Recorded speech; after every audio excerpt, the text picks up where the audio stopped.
ನಿಧಾನ.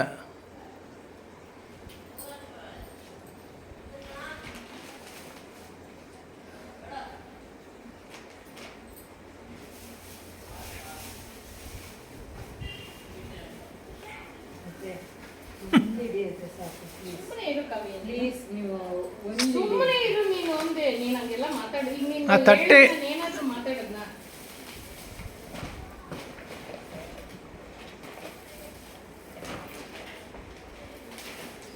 ಆ ಕವರ್ನೇ ಕೊಟ್ಬಿಟ್ರೆ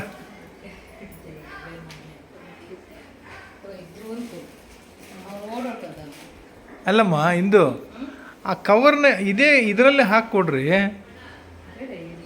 ಅದಂಗೆ ಕೊಡ್ಬೇಕ್ರಿ ನೀವು ಸುಮ್ಮನೆ ಈಗ ಹಾಕೊಳ್ಳಿ.